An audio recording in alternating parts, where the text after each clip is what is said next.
El momento ha llegado, los micrófonos se encienden, la música y su historia se apoderan de ti, y nosotras somos las protagonistas. Féminas Sinfónicas, programa conducido por las integrantes de la Orquesta Sinfónica UDEC. Un viaje por las culturas y las artes junto a grandes invitadas. Féminas Sinfónicas, acompañándote cada sábado en Radio Universidad de Concepción y en las plataformas digitales de Corcudec.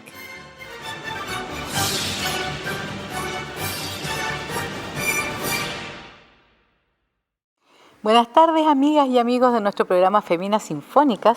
Estamos en esta oportunidad en la versión 146, capítulo 146 de este programa que ya lleva más de 3 años al aire, siempre por Radio Universidad de Concepción y las plataformas digitales de Corcudec. Este programa cuenta con el aporte del Ministerio de las Culturas, las Artes y el Patrimonio. Gracias a eso lo podemos realizar. Dina Meri. Hola, ¿cómo están?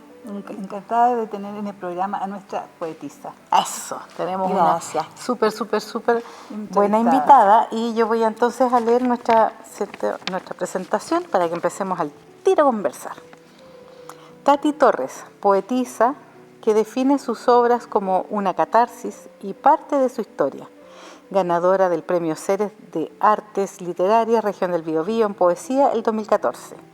Beca de Creación Literaria 2015 para su libro Garra de Lobo y Nada. Ganadora de los Juegos Poéticos y Florales Gabriela Mistral en 2016. Beca de Creación Literaria 2017 para su libro Cáscara y Luna. Ganadora del tercer concurso nacional de poesía Verbo Desnudo 2018. Premio Municipal de Literatura Penco 2018. Entre sus publicaciones se encuentran El Guardián de mis llaves, El arte de vivir, De roca en mis círculos acuarios, Garra de lobo y nada, Ojos cuervos, Senderos para un pie desnudo, Cáscara y luna. Recopiladora de la antología Yo creo, yo sueño, escrita por niños. Actualmente realiza talleres de poesía en Artistas del Acero. Tati Torres, súper bienvenida al Féminas Sinfónicas. Gracias, un placer estar con ustedes también acá. Qué bueno que pudiste venir. Entonces, entramos aquí en materia porque es muy interesante, estuvimos conversando ya contigo un poquito antes del programa, es muy interesante el tema de cómo tú comenzaste en esto, porque claro, nosotros teníamos acá que tú habías comenzado con la poesía a los 50 años, pero hoy hablando contigo no fue tan así, digamos, fue como público a los 50. Claro, sufrí como un exceso de timidez, entonces escribí siempre desde niña, escribí muchísimo, pero recién a los 50 años me atreví a mostrar mi trabajo, a ir a un taller, quería saber si mi trabajo tenía algún valor literario, porque nosotros escribimos y leemos en la casa a los hijos, a los esposos, y todos nos encuentran muy lindo lo que escribimos, pero de eso a que tenga un valor literario que tú puedas después querer publicar y todo, claro, ahí ya hay un tremendo trecho. Sí, claro. Entonces a los 50 años recién me decidí y leí mi trabajo, se lo mostré a alguien y me dijeron, sí, sigamos adelante. Y ahí empezaste, claro, a ir a talleres. Claro. Comencé, la primera vez que yo fui a un taller, fui al taller de Tulio Mendoza. ¿Ya? Estuve ahí como un año más o menos y después ya pasé al taller que dirigía el poeta Omar Lara. Ya. Y ahí estuve ya de coordinadora en su taller como 10 años más o menos, 9 años por ahí. Entonces, todo eso a ti te va haciendo que tú vayas creciendo en tu trabajo. Claro. Vas creciendo porque vas conociendo a otras personas. Y cuando escribes, por ejemplo, tus poemas muchas veces ya vienen listos. Tienes un taller interno que uno después lo va, con el oficio se va desarrollando. Y que como innato, digamos. Claro. Y sale el poema y tú te das cuenta que lo que tienes que hacerle de corrección es muy poquito, alguna palabra que molesta. Oye, pero dime, yo de poesía, digamos, de escribir poesía, uno no sé nada. Pero aquí hay como técnicas, más o menos, que uno, ya si voy a escribir prosa o poesía o qué sé yo, las formas, digamos, que claro, tiene sus técnicas, escribir poesía. Yo ahora tengo un taller en Artistas del Acero y tengo mis talleristas y ellos ahí trabajan, van aprendiendo a corregir, por ejemplo. Como en la música también tenemos que tener muy buen oído para las palabras. Hay palabras que molestan, dos palabras juntas hacen otra palabra. En poesía estamos hablando de sentimientos. Entonces, y poesía, mientras menos digas es mejor. Siempre tiene que haber un misterio.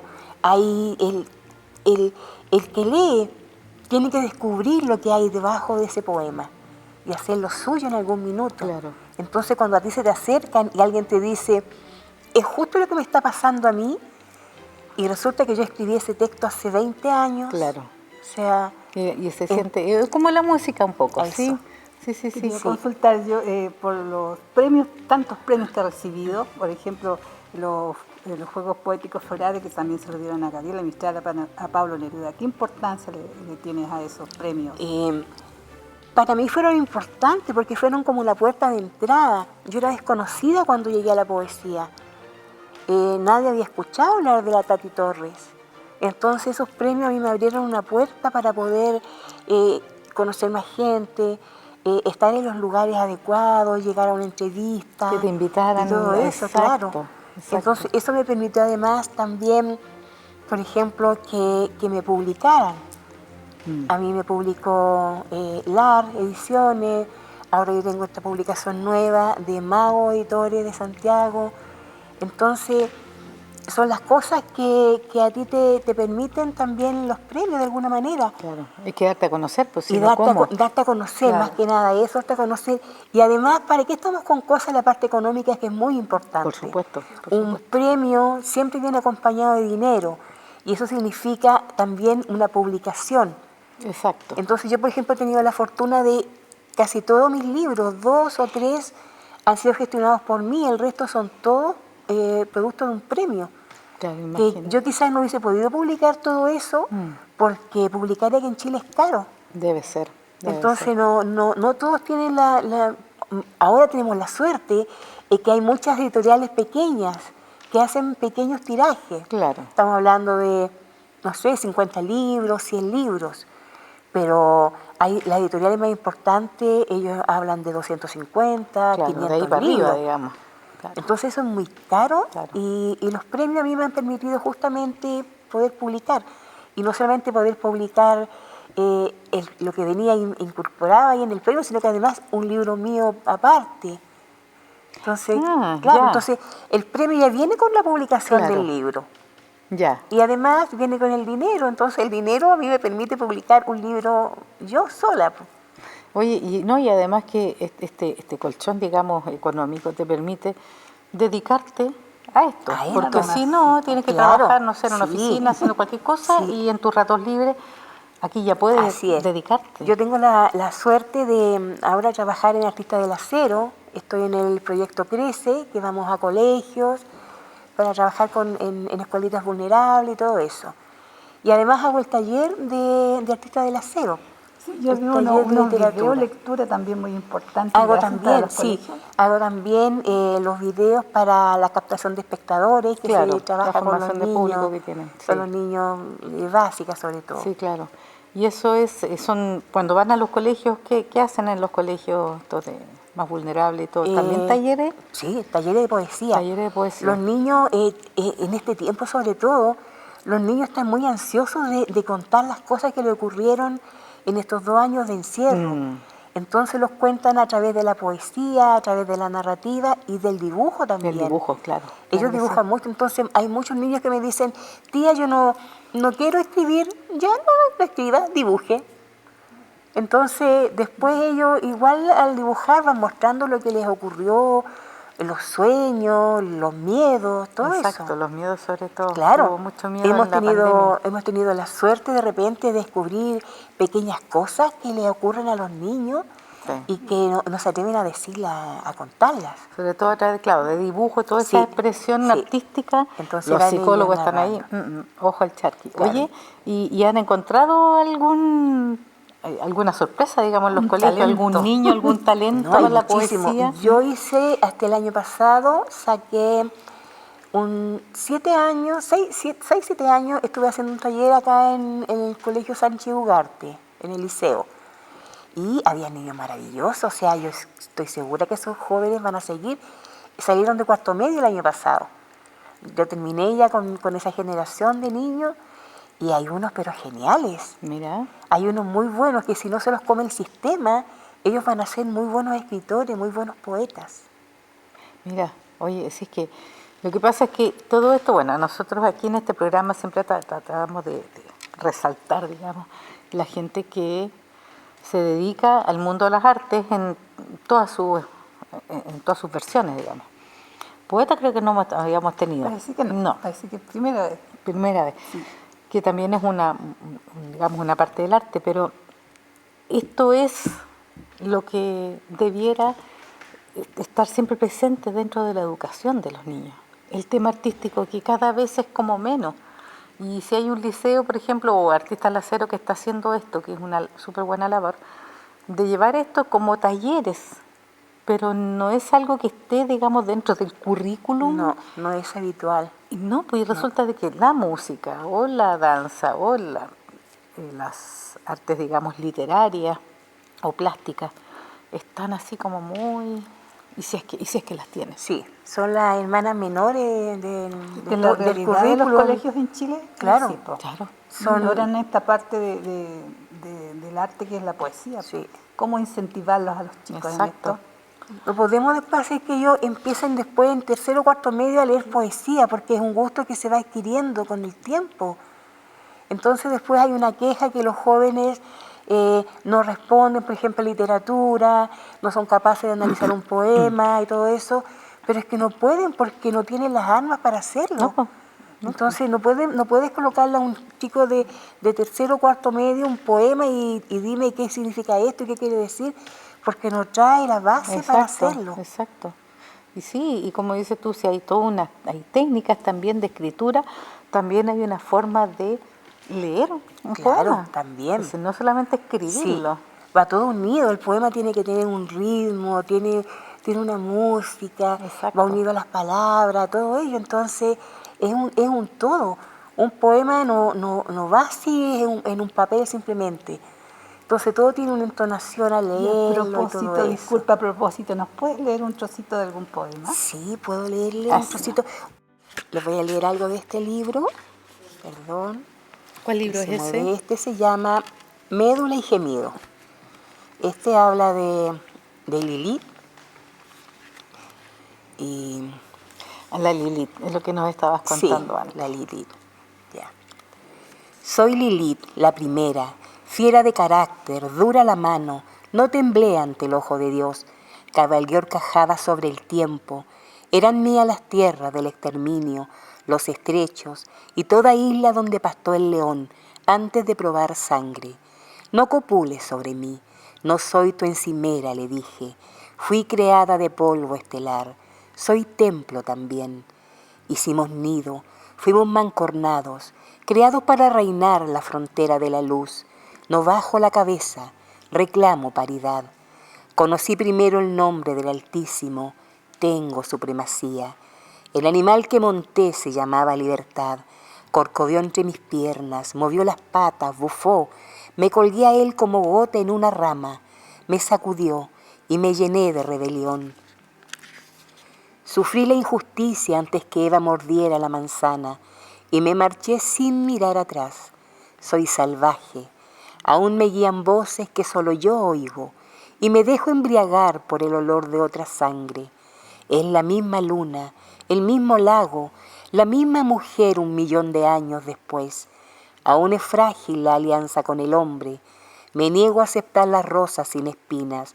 No nací de una costilla, soy Lilith, fruta entera, dueña de su cuerpo y su silencio.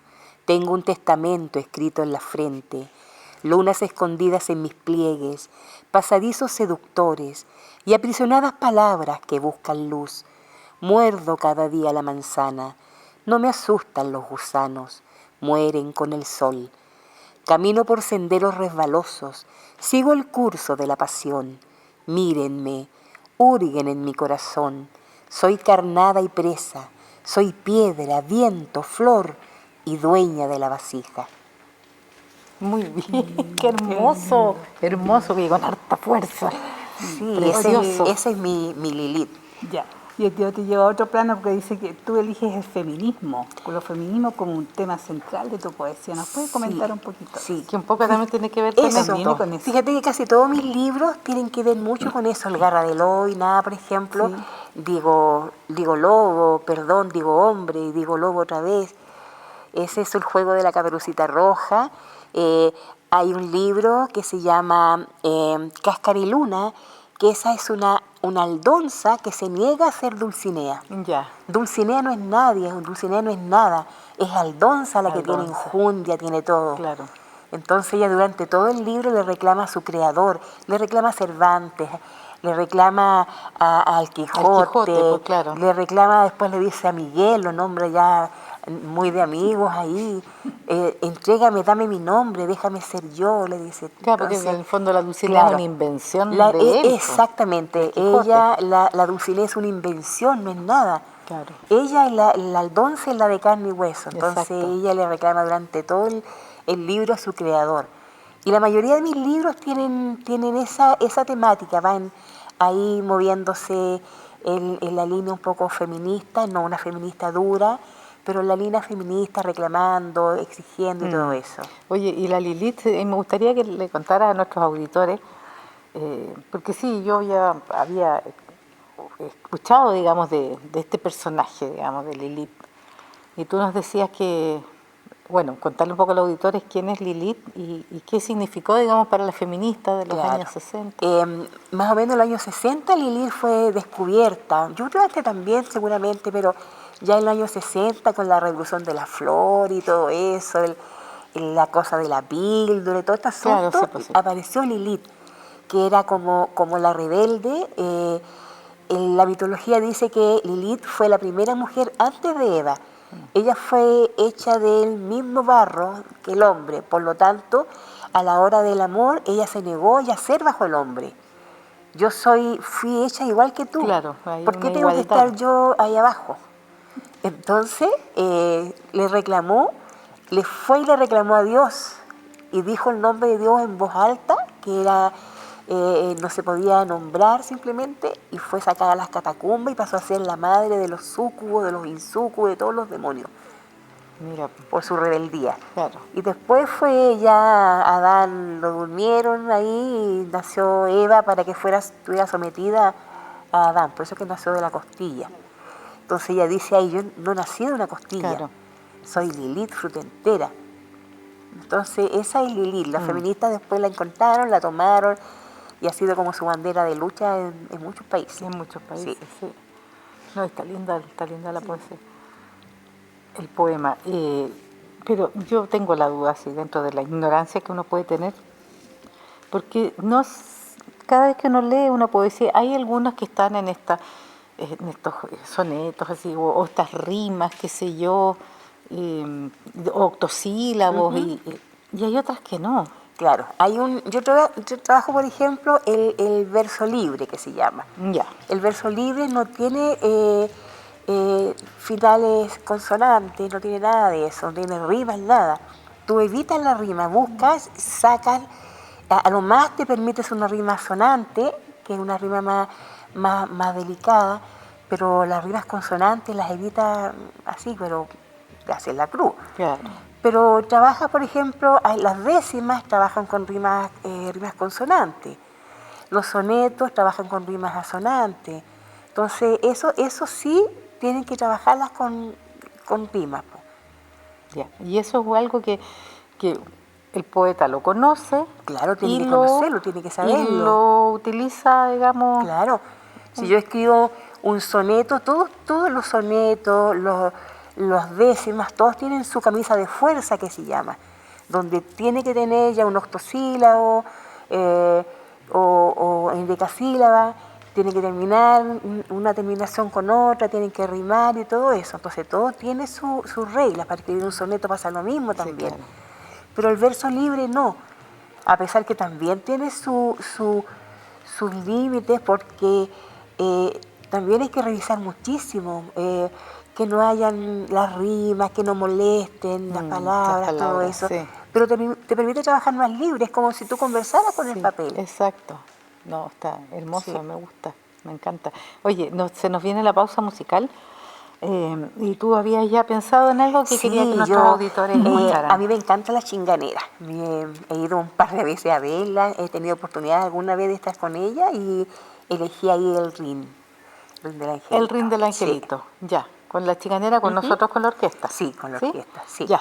Entonces vamos a escuchar esa versión del rin del angelito con la chinganera, la Orquesta Sinfónica de la Universidad de Concepción. Y nos vamos con eso a la pausa musical para después volver a conversar con Tati Torres. Nos vamos y volvemos.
Para los cielos, ese querido angelito, a rogar por sus abuelos, por sus padres y hermanitos. Cuando se muere la carne, el alma busca su sitio, adentro de una amapola o dentro de un pajarito. La tierra lo está esperando con su corazón abierto, por eso es que el angelito parece que está despierto. Cuando se muere la carne, el alma busca su centro, en el brillo de una rosa o de un pececito nuevo.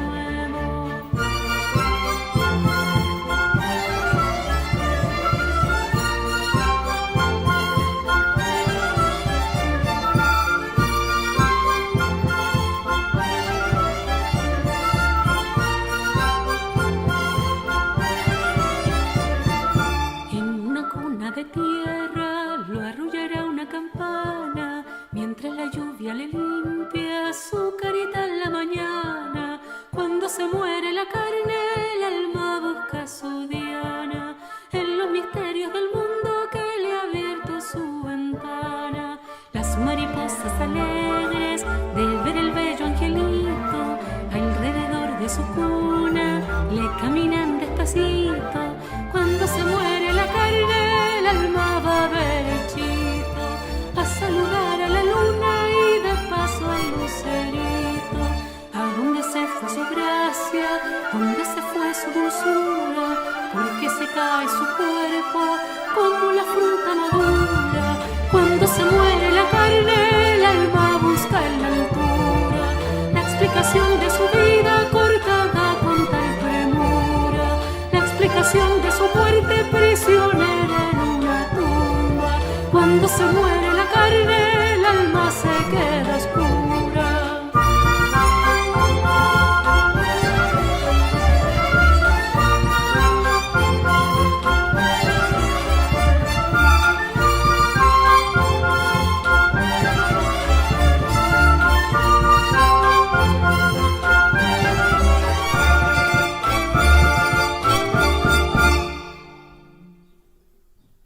Ya, estamos de regreso para seguir conversando con Tati Torres después de haber escuchado esa hermosa versión de nuestra chinganera, que a todo esto en estos días va a estar por acá en Concepción. Y estábamos conversando con Tati y a mí me quedó algo dando vuelta de lo que habíamos hablado incluso antes de empezar a hacer el programa, de que claro, tú dices que a los 50 años tomaste esta decisión, digamos, de vencer tu mismo problema y todo, pero muchas cosas de las que tú has publicado ya las traías escritas desde antes. Sí, de muchos años. Yo empecé a escribir muy niña. En el liceo, por ejemplo, yo escribía poesía para concursos que sean internos. Entonces, como yo no me atrevía a mostrarlo, se lo entregaba a alguna compañerita y ella lo leía y ganaba un premio. Y después me entregaba a mí la mitad del premio, si era un chocolate, cosas así, Bueno, que lo te que daban de fuera, premio. Y yo digamos. estaba feliz, pero no me atrevía a mostrarlo, a decir ni siquiera que fuera mío. ¿Y cuándo se decidió A los 50 publicar? años, fíjate que me decidí. Me senté un día y pensé, ¿qué va a ser el resto de mi vida? Sí. ¿Qué voy a hacer en esta otra parte que me queda, en esta otra mitad, decía yo, Exacto, la otra mitad. que me queda? Y me acordé de mi trabajo literario y ahí dije, yo voy a hacer algo con él. Así que yo soy de la escuela antigua. Mi mamá me enseñó que lo que había que hacerlo bien. Claro. Entonces yo me dediqué 1000% a la poesía. O sea, mientras los demás la pasaban bien, salían, iban a bares y cosas, yo estaba trabajando. Escribiendo y corrigiendo más que nada. Sí. Más que nada corrigiendo. De todo lo que ya tenía De todo lo que escrito, si tú tenía, decías claro, que de todo lo que había tenía cosas que escrito y todo 25 eso. años estaban Sí, escritas. muchos años escritas. Pero con los años uno después va corrigiendo. El oficio a ti te enseña después a pulir lo que ya tienes. Entonces eso me ha permitido a mí que estos textos, por ejemplo, tengan ahora un valor literario, que yo pueda leerlos en cualquier lugar, puedan ser publicados también. Muchos de los textos que tengo han nacido muy grandotes, así, 2 páginas, 3 páginas. Y después con el tiempo yo los voy limpiando, sacando lo que moleste, el oído, alguna palabrita. Y a veces, dentro de un poema, por ejemplo, hay 1 o 2 poemas más. Y entonces uno simplemente los va separando, va viendo, y listo. Y va terminando su ¿Y nos trabajo. podrías comentar acerca del último libro que tienes ahí, de la antología de... Sí, Puerta y Silencio, esta antología me la publicó Mago Editores en Santiago, en la colección de escritoras chilenas y latinoamericanas. Es como un lujo publicar también para Mago Editor, y yo se lo agradezco tremendamente a Max González, porque me pidió textos para esto. Aquí van varios libros que están publicados ya. Médula y Gemido, por ejemplo, del que yo leí ahora, está Garra de Lobo y Nada, Senderos con Pie Desnudo, y hay textos inéditos también al final. 2 libros que son inéditos, que están ahí algunos textos puestos. Y esos no se han publicado No se habían aún. publicado aún. Yo los había leído en alguna parte, uno que otro, pero no habían estado publicados todavía. Sí. O sea, todavía quedan cosas por Quedan publicar. muchas cosas. Tengo 2 o 3 libros que ya están terminados, listos, corregidos, y están ahí en espera. Todo tiene su tiempo. Todo tiene su tiempo. Todo tiene su tiempo. Exacto, Sí. sí, uno tiene que andarse apresurando. Oye, fíjate que, bueno, el tema de los poemas y esto, los escritores en general, tienen esta habilidad que nosotros a lo mejor tocamos un instrumento. Bueno, en el caso, no sé, de la Dinita, mío, yo toco lo que está escrito, nunca he compuesto nada, ¿no? Y ni se me ocurriría qué en realidad. Entonces uno tiene como una gran admiración por la gente que compone. De repente tú tocas cosas tan hermosas y digo, ¿cómo se le ocurrió? Porque dentro de nosotros, de nuestra música, digamos, occidental, nosotros tenemos 12 notas. O sea, son 7 tonos y con sus respectivos semitonos. Entonces con 12 notas se componen tanta maravilla, tanta maravilla. Sí. En la poesía, en el fondo es lo mismo, o sea, tú escribes lo que tú tienes, lo que tú ves. Claro. ¿Se puede descubrir el alma de un poeta en lo que estás leyendo? En lo que está. Es inevitable que tú no puedas involucrarte en lo que estás escribiendo. En todo lo que está ahí puesto siempre está tu vivencia. Mientras más, es la suerte de los escritores, mientras más vivimos, más cosas tenemos que contar. Exacto. No es como la danza que tiene sus años y todo eso. Carreras cortas, Claro, digamos. nosotros no, porque nosotros, escucha, un escritor con 70, con 80 años, cada día es mejor, cada día bagaje, escribe claro. mejor. Claro, y yo te lo preguntaba por qué, porque nos estabas comentando de que escribiste tú un poema a una chica que había sido muerta, digamos. Sí. Entonces, claro, en ese sentido tú vas a escribir sobre una mujer que le pasó alguna tragedia, pero ¿qué va de ti en eso también? Claro, también todos tenemos en el fondo, dentro nuestro, alguna tragedia que nos ha ocurrido, algún dolor. Quizás no nos ocurrió a nosotros, tal vez nos ocurrió a alguien que nosotros amamos. Claro. Y nosotros nos ponemos en el lugar de esa Una persona, empatía, claro. digamos, claro. Y logramos sacar de adentro eso. Entonces, logramos, cuando un poema está, pienso yo, está muy bien logrado, es cuando tú logras plasmar ahí el sentimiento. Y cuando la gente lo lee, siente lo que tú sentiste al escribirlo. Exacto. Y se conmueve, y se alegra, o se entristece. Entonces, cuando tú logras que alguien haga eso, entonces tú dices, pucha, el poema para mí está bien logrado. Claro. Porque Claro. logré ponerle eso. Hay poemas que no te dicen nada, tú los lees, están muy bonitos, una palabra tras otra, precioso, muy lindo. Está ahí la forma del poema, Claro. pero Está no la está el técnica, fondo. digamos. El fondo no está, entonces cuando logras hacer un poema con la forma y el fondo, ahí logras un buen texto. ¿Me puedes comentar sobre el tema que dijiste de No me prendan velas recién? Sí, No me prendan velas por mí, que es un texto que aparece acá inédito. Fue un sueño que tuve, esos sueños feos que uno tiene de repente. Medio pesadilla. Claro, entonces me soñé muerta y venía la gente y me miraba y decía cosas lindas de mí. Entonces yo decía, pero si yo no soy todo lo que ellos están diciendo, yo soy otras cosas. Quiero decir lo que yo soy, quiero que alguien me escuche. Entonces, en una parte digo, no enciendan velas por mí porque ya no sirve. O sea, lo que tenían que decirme, tenían que decirlo cuando yo estaba ahí, viva. Exacto, y él te preguntaba Claro. quién era. Entonces, nadie me preguntaba quién era, entonces nadie me pregunta quién soy. Y en el fondo son, claro, son halagos sí. como de buena crianza, poco Y fui menos. tomando después mujeres que murieron también a través de este tiempo, estos últimos años, y fui también como dándole un poquito esa voz. O sea, mírenme, háblenme, yo estoy muerta aquí, me dejaron en un callejón oscuro, nadie me pregunta, nadie le pregunta a la afectada, dice en algún texto. Nadie le pregunta a la afectada. Entonces, claro, de alguna manera también uno puede hacer eso, uno puede darle voz también a otros que ya no tienen voz. Exacto.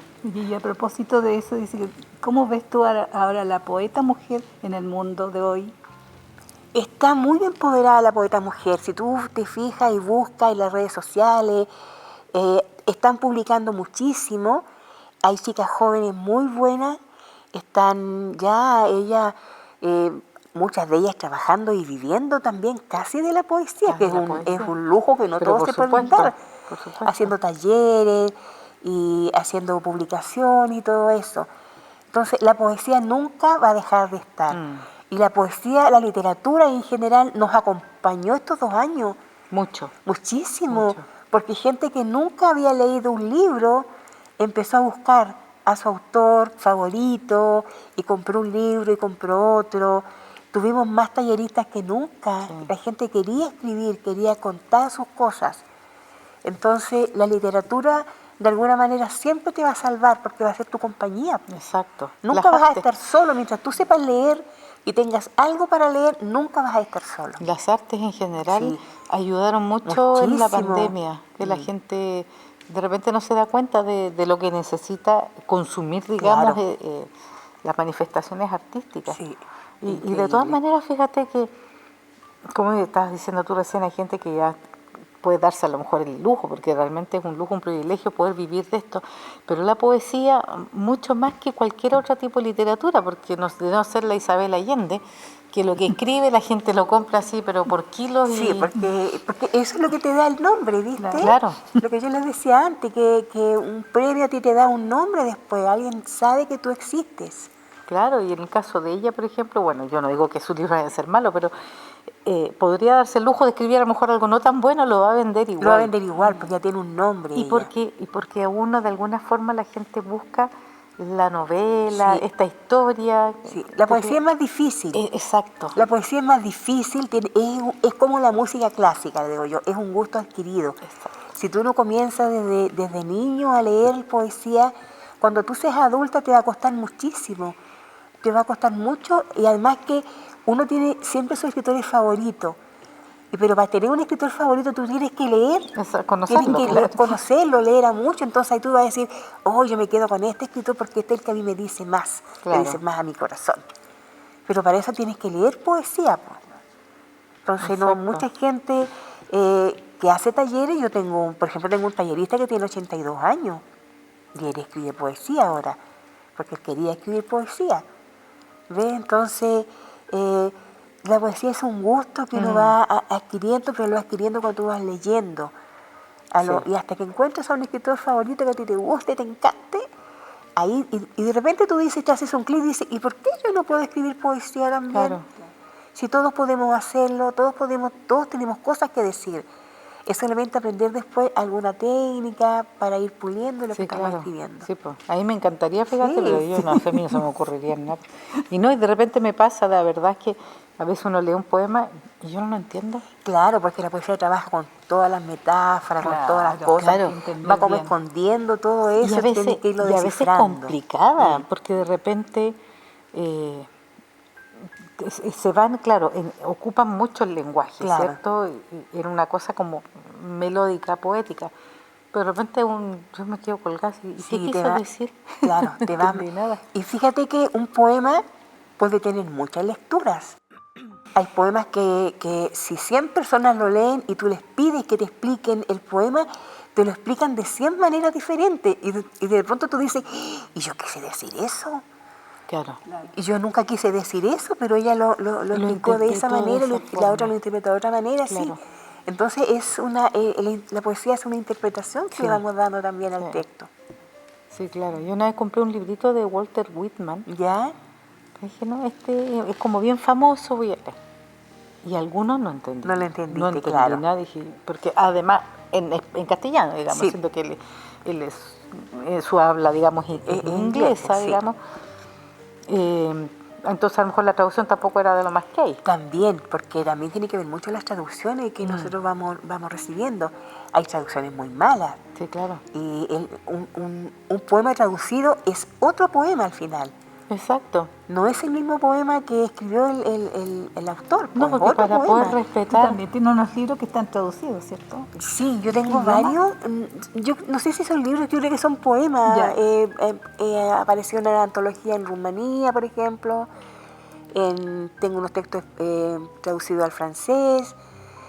Creo que tengo otro en inglés, que hace un par de años me pidieron también unos textos. Entonces, después uno como que los va perdiendo. Claro. De repente alguien le dice, oye, te leí en tal parte y te encontré y estaba ahí. Oye, ¿estaba en francés? No tenía idea, yo ni me acordaba que estaba en francés.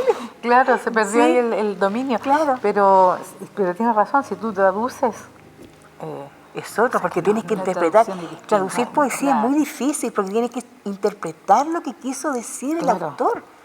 Y ahora, si que tú tenía rima, traduces ni una posibilidad. Claro, no es lo mismo que tú traduzcas, por ejemplo, un cuento, porque tú vas ahí traduciendo Una cuentos. novela. Pero no, si el autor quiso decir algo, ¿tú cómo vas a interpretar Exacto. eso en otro idioma? Exacto.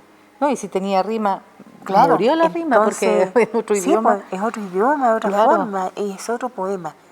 Aunque se llame igual, aunque esté casi todo igual, pero tiene pequeños detalles que lo hacen otro poema. Exacto. Entonces ya no es lo mismo que quiso escribir. Sí, hay un el dicho autor. que dice ahí, traductores, traidores. El traductor traidor. Claro, sí. Porque Bueno, eso tiene la música que es absolutamente universal. Claro. Están las notas tan escritas y listo. Pero no con hay la, nada con más. la poesía, La poesía ya es otra cosa. cosa, claro, es otra cosa, es hilar más fino ahí. Po. Sí. Ahí se bailando muy fino en la poesía. No, qué bonito. Y la ventaja y la maravilla y la gracia de la poesía es que mientras más adultos somos, más cosas tenemos para decir y para escribir. Exacto, sí. Entonces los jóvenes que están recién comenzando y que ya son buenos, imagínate en 30 años, en 40 años más, ¿cómo van a ser ellos? Claro. Si en este minuto ya son chicos de 20 años, 22 años que ya tienen un buen trabajo literario. O sea, tienen un futuro maravilloso. Sí, pues, sí, pues. Oye, ¿y tú solamente has hecho poesía? ¿No has incursionado de repente en otros géneros? Como, no sé, novelas, cuentos. No, cuento, escribo cuentos para soltar la mano, de repente, cuentos para niños, cosas así, pero no es algo que yo haga así como muy bien. Entonces, si voy a hacer alguna cosa, prefiero hacerla bien, pues. Claro. ¿Y qué crees tú que te falta por hacer todavía? Los cuentos. Los cuentos, fíjate que sí, me gustaría alguna vez hacer un libro de narrativa, de cuentos. Entonces un libro de cuentos, quizá para niños, me gustaría muchísimo. Ese tipo de Cuentos cosas. para mujeres. Cuentos para mujeres también. Eso sería Sí, muy interesante. Sí, uno ha vivido tanto, ha tenido tantas experiencias. Yo soy de un lugar en Penco, de un barrio, y tú sabes todas las cosas que ocurren en los barrios. Sí, claro. Y uno es observadora, entonces ahí hay como un material tremendo si yo quisiera escribir un cuento. Sí. Cuentos para mujeres Claro. sería muy bonito porque además hay que aprovechar este como envión que está en la sociedad mundial en este Sí. momento, que es tratar de visibilizar más a las mujeres, el respeto, la igualdad de derechos. También, etcétera. hay cosas, por ejemplo, estoy preparando un libro de poesía erótica. Sí, las mujeres sesentonas somos eróticas. Sí, pero para por que supuesto, sepan. por supuesto que sí. Y estoy preparando un libro de poesía erótica y tengo hartas cosas, hartos proyectos. Tengo los días tan ocupados que de verdad, además que yo soy una escritora nocturna. Entonces Ya. yo recién a las 12 de la noche me siento a escribir, a trabajar. La Entonces escritora búho. soy muy amiga del café y toda la cosa. Po. Estoy hasta las 2, 3, 4 de la mañana escribiendo casi todos los días. Y necesito el silencio, necesito muchísimo el silencio. Y no siempre se da en donde yo vivo, entonces espero ese tiempo cuando todos ya están dormidos, todo, y yo Claro. empiezo a trabajar. Y ahí te viene O me claro. levanto muy tempranito, no sé, me levanto a las 3:30, 4 de la mañana, Claro. y también me siento a trabajar. Sí, hay harta gente que hace Sí. eso, ¿eh? Madruga mucho. Claro. Entonces ahí tengo ya mi espacio, 4 o 5 horas de espacio donde yo puedo hacer todas mis cosas. Oye, y me gustaría entonces que contaras bien a nuestros auditores, por si alguien, porque Artistas Lacero tiene esto abierto, ¿no? No, estamos dando el taller online. Ya, pero me refiero a que puede cualquier persona que esté Sí, cualquier interesada. persona. Hay, el taller creo que cuesta 24.000 pesos. Ya. El valor lo pone Artista del Acero. Sí, claro. Y funcionamos los días jueves de 18:30 a 20:30. ¿Y 2 horas cuál es la semanales. duración de este taller? Estamos todo el año y llevamos años funcionando. Hay talleristas que llevan muchos años ya, que ellos, quizás algunos ya están como bien grandes, que pueden volar solitos, pero es un espacio tan amigable, tan amable, Y ahí se sienten quedan. tan cómodos que se quedan ahí, Se quedan. hacen sus cosas también aparte, pero vuelven los días jueves igual, se inscriben todos los años y todo eso. ¿Y qué requisitos debería tener alguien que quiera tomar un taller literario? ¿Tienes ganas de escribir? Nada más. Poesía, porque yo solamente mi taller es de poesía. Hay otro taller que es de narrativa, que lo está dictando ahora desde julio en adelante, Liani Bento, una escritora cubana. Ya. También es online. Y lo mío es solamente poesía. Así que el que quiere inscribirse, solamente las ganas de aprender, de escribir, de pulir, lo que tenga ya también. Así que los invitamos que vayan, acérquense a Artistas del Acero, seguramente online está toda la información Sí. en la página, Y así van a poder conocer a Tati Torres en vivo y en directo, como nosotras aquí la tenemos, que ha sido un tremendo placer, un tremendo agrado haberla tenido acá en el Fémina Sinfónica. Aprendimos harto, nos maravillamos harto con tus poemas y estuvimos algo hojeando sus libros. Así es que yo los invito a todos a que la sigan, busquen a Tati Torres, busquen sus libros, tiene poesía realmente hermosa y te deseamos que realmente te puedas seguir desarrollando en esto y vayas encontrando esta apertura, digamos, lograr que la gente se acerque cada vez más a la poesía y quedan deuda los libros de poesía para mujeres de cuentos. Algo voy a hacer. De Eso. repente me siento y de ahí empiezo yo a Claro, te trabajar, viene la musa. a hacer planes y cosas. Sí, no, yo les agradezco tremendamente la invitación, me sentí muy cómoda además, que es muy importante sentirse muy cómoda cuando uno llega a algún lugar de A poder entrevista, conversar para poder tranquilo. conversar así relajadito. Así Exacto. que muchas gracias por la invitación. No, de qué, pues gracias a ti por haber venido. A nuestra Valentina por ahí que está, que ella hizo el contacto. Dinita. Sí, ya nos despedimos de este programa. Un encanto haberla tenido acá, sobre todo una artista que es de nuestra región. De todas maneras, muy siempre resaltar a las mujeres en el desarrollo de las artes. Entonces nos despedimos de todos ustedes. Mucho gusto que nos haya acompañado este programa. Revisen siempre las plataformas digitales de Corcudé para que se vayan enterando de todas las actividades que tenemos acá en la orquesta, sobre todo, los conciertos, etcétera. Así que no se lo pierdan y un gusto haberlos tenido. Besos para todos. Adiós. Adiós, chao. El momento ha llegado, los micrófonos se encienden, la música y su historia se apoderan de ti, y nosotras somos las protagonistas. Féminas Sinfónicas, programa conducido por las integrantes de la Orquesta Sinfónica UDEC. Un viaje por las culturas y las artes junto a grandes invitadas. Féminas Sinfónicas, acompañándote cada sábado en Radio Universidad de Concepción y en las plataformas digitales de Corcudec.